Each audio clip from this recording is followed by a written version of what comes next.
Two, we recommended the filing of criminal and administrative charges against the following persons.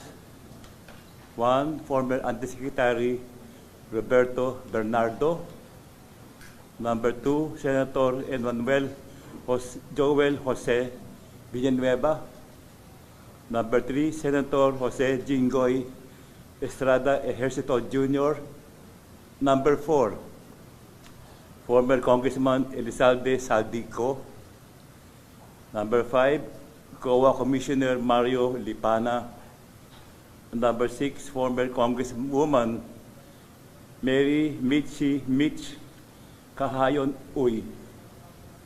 These persons have possibly committed these following violations: direct or indirect bribery and corruption of public officials under Articles 210, 211, and 212 of the revised Penal Code; corruption of public officers under Section 3B and 3E of the Public Act 3019;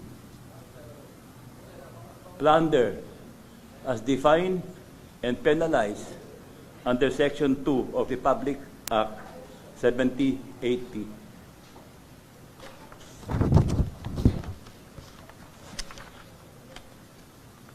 Based on the testimonies and narrations of the witnesses, the scheme starts from the proponent, who is either a member of the Senate or of the House of Representatives, who will inform Engineer Alcantara that he or she has a budget allocated for infrastructure projects.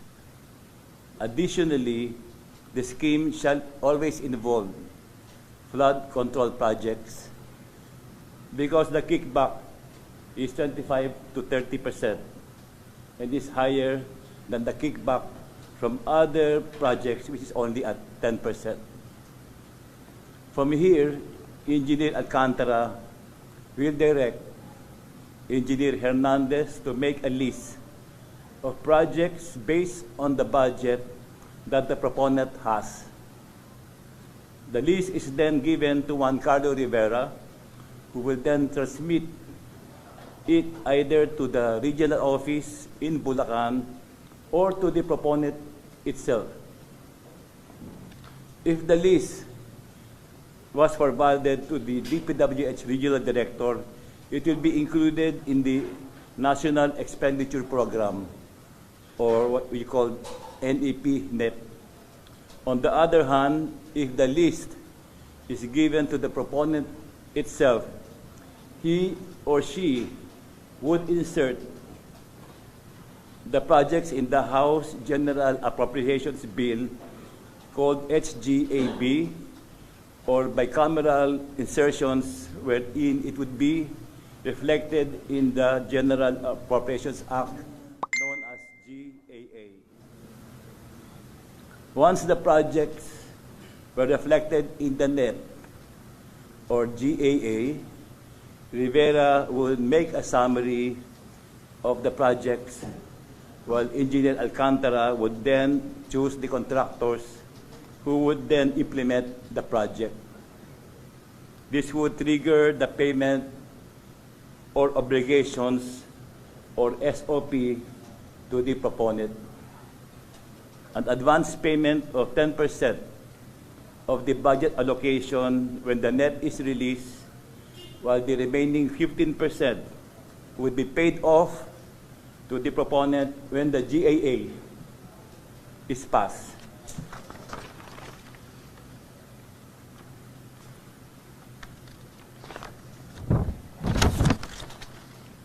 If the insertions were included in the GAA, the whole 25% SOP is given to the proponent.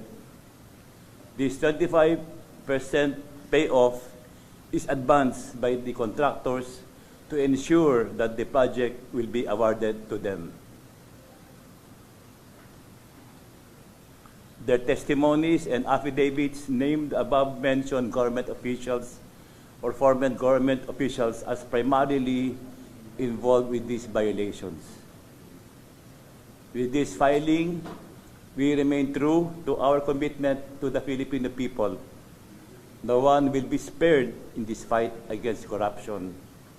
Politicians and government officials will be investigated and charged by credible evidence.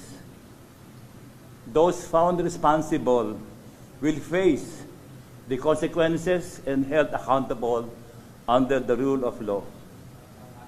To aspiring criminals, crime will not and does not pay. We will continue to investigate, follow the evidence, pursue charges to the very last man involved. Justice will not be delayed this time. This is our promise to our countrymen.